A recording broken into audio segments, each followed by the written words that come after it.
With today's brazen attack on the University of Maiduguri, some questions are begging for answers. One of which is, how did the suicide bombers beat security?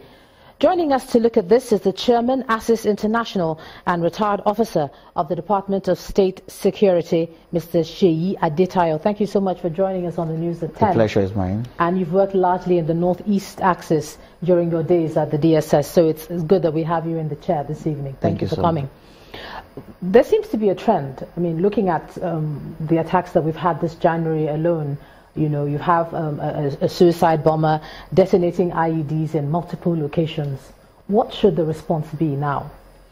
Well, as it is now, the government should still continue to improve on what they are doing presently to ensure that they continue to get more intelligence, especially the need to build synergy among the security agencies so as to be able to work together on the intelligence that they have. It's situations whereby a particular agency is sitting solely on it will not really help them to be able to utilize what they have now, because each agency have their own limitation. The military have their own limitation. Largely, when we're dealing with situations like this, it's largely intelligence-based, and the organization with our resources is the DSS. So the more information they have at their disposal, the better for them to be able to do their job very well.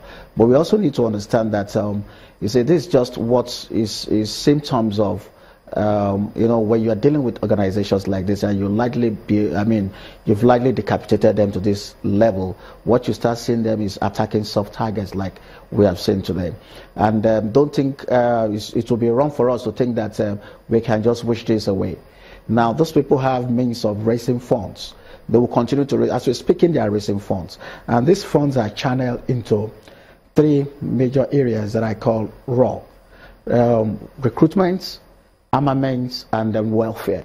So they'll be recruiting them more, they'll be buying ammunitions, and they'll be providing welfare for their members. How did they do this? If, you know, we had said that, okay, they're out of the Sambisa forest, and, you know, that particular area that we knew that where they were. So you're talking about a situation where they are still regrouping and still doing everything that they've been doing all along? Yeah, just like every other terrorist organization in the world, they have various means of getting money. They kidnap, they rob, you know, they go on rampage, clear communities, steals from them, and they still have connections with other groups that are providing resources, and other people within the society that are big shots that really don't know them yet, that find a way of channeling funds or resources to those people. I mean, it will surprise. I mean, to me, it won't surprise. I won't be surprised, you know, when you see people, multi-millionaires that are sharing the same ideology as those people, and it might not even be Nigerians. It might even be people from other countries that believe that what those people are propagating is the right thing at this moment. If you say the battle has moved to soft targets, cells, for instance, how do we then handle this type of battle? You know, we always seem to be reactionary. I'm sorry to bring it up again, but each time we talk about security, it happens, we'll count how many have gone, it happens again. So if the battle on their side has shifted, what are we doing differently? Okay, the DSS came up with a report like about a week ago telling Nigerians the number of people, Boko Haram suspect they arrested in Lagos and some other state.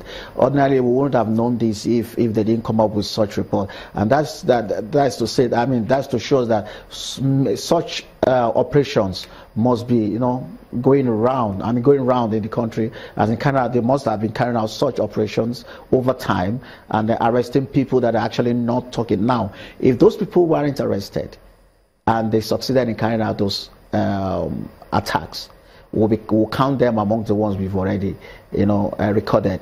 So now they've been able to remove those ones. Now those ones, we aren't seeing those as plus for them.